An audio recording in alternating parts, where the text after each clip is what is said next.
Joshua is a big guy with an even bigger heart. On a day-to-day basis, he fights against the supernatural. Like for today, he'll be bringing history back to life. Now, I'm sure a lot of us are afraid of history, but that's why we have Joshua. Because there's no other person who is better to bring it back to life than competent communicator, competent leader Joshua Chan. So can we have Joshua Chan? He is no fool. He is no fool who gives what he cannot keep to gain that which he cannot lose. He is no fool who gives what he cannot keep to gain that which he cannot lose. Competent communicator, competent leader.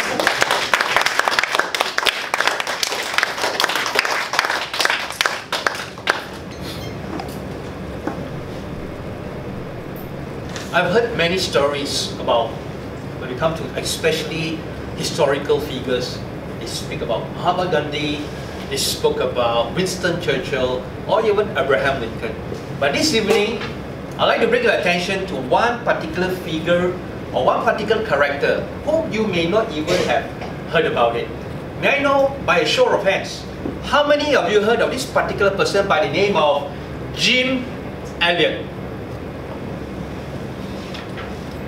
1, 2, 3. Jim Elliot was born in 1928. He was born through the mother, whose name was Clara, and she was a chiropractor. But the most amazing thing about the father was, he was a traveling preacher. A preacher that preaches the good news of the gospel of Jesus Christ. In this household, Jim was brought up to have two great values, that is, honesty and obedience. And at the age of 6, he had a supernatural encounter with God. In his moments, he felt a tingling in his heart to believe in this Christ and to save him from his sins. And from then onwards, he began to develop a desire to share the good news of the gospel of Jesus Christ to his fellow friends. In 1941, he was enrolled into a secondary school. He took part in wrestling, he took part in writing, but most of all, he took part in public speaking. And he was one of the most proficient speaker in his time. And there was a record that says that during his time at school, when he was asked to go for a school party, Jim Elliot took the Bible and said why he cannot attend a school party. And another significant time, when he was asked to present a political speech, he was nearly kicked out from the particular club because he chose not to speak politically right or wrong, because he believes very strongly that the Bible does not want them or Jim to get into politics. As he grew up in life, in 1950, he was enrolled into this particular college or organization called Wycliffe. Have you heard of Wycliffe before? No. Okay, Wycliffe is an institution where they translate Bibles into different language. Alright, and so happened he had a desire to learn more about this tribe in Ecuador by the name of Quicha, the Quicha tribe, Quicha Indian tribe. And he was there for a year to translate and to learn this particular language. And at this time, he met a lovely girl called Elizabeth.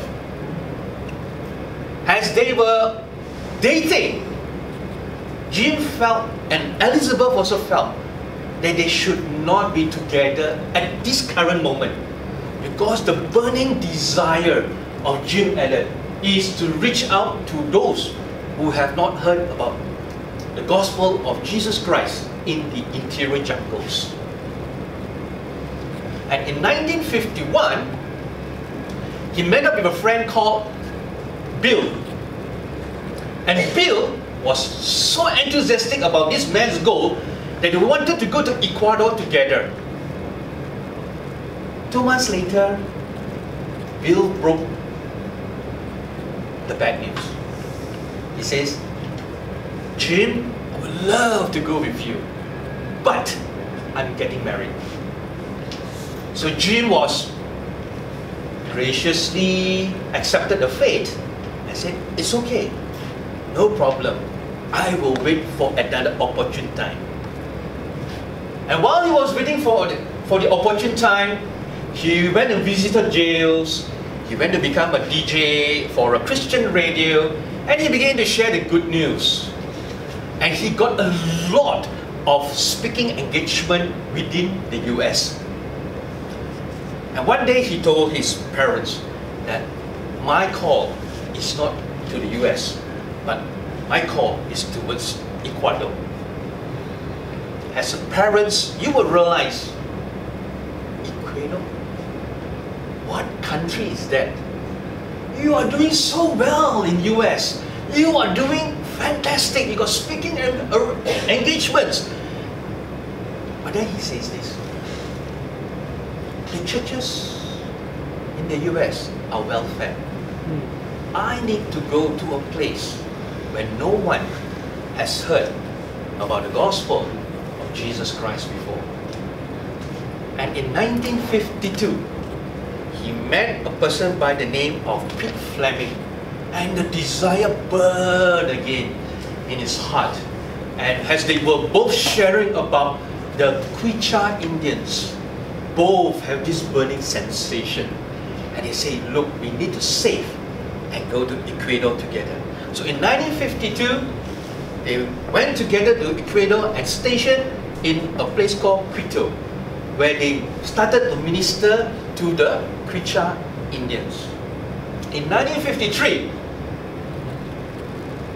Elizabeth was flown into Ecuador, and guess who she met? Jim.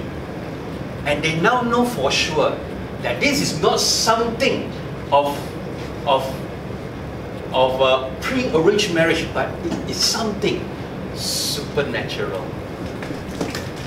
From the US all the way to the Ecuador, they met and they got married. They had a simple honeymoon to Puerto Rico and back. And in 2 years, in 1955, their first child was born by the name of Valerie. During this time, in 1955, the work with the Quechuas was very successful. But deep down, in Jim's heart, was to reach out to one tribe who was called the Hurani tribe, which is the savages of the particular interior jungle. He wanted to reach the Hurani tribe, but he did not have any information. But one day, a girl from that tribe came all over from the village, walked down and met up with the people, and they started to converse and started to learn this Hurani language. And together in 1956, he gathered a few missionaries by the name of Ed, Peter, Roger, and Nate. Together with Jim, they flew to this particular interior jungle and started to use a loudspeaker to say the most simple words as sharing with them about the gospel. Come and meet us, we'd like to share with you the goodness of God. So they landed on a small little sand beach, and that's where they met 3 of the tribal people from the Hurani tribe. And one of the gentlemen by the name of George, the name that he gave to this particular Hurani tribe people, he managed to fly together in the plane to look around the interior. And he was so excited that he wanted to go back and share this beautiful news to the tribe. But he had something happened in him. Instead of telling about the goodness, he went and told a lie. That these people are coming to attack them. So, but the 5 of them were jovial, was so happy that they managed to speak, and then they are saying that, hey, I'm going to bring my people to come and see you. As they waited at that shore, when they saw the people coming, they were overjoyed. But suddenly, they saw them placing their spears up and start to throw. They were panicked, they reached for their gun, but they made a promise among the missionaries that they would never kill a Qurani warrior without telling them about the gospel of Jesus Christ. So with that opportunity, he decided not to use a gun, and he died a martyr. In conclusion, he is no fool who gives what he cannot keep to gain what he cannot lose. Jim Elliot gave his life for the gospel because he knows that one day he will attain everlasting life from the Lord Jesus Christ.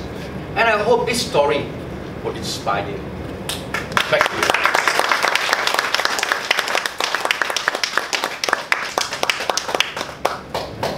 Thank you, Joshua. The last time I touched the Bible, this happened to me. But it's okay. Ladies and gentlemen, if you want to strengthen and improve yourself spiritually, you don't need to go to the gym. Joshua will bring gym to you.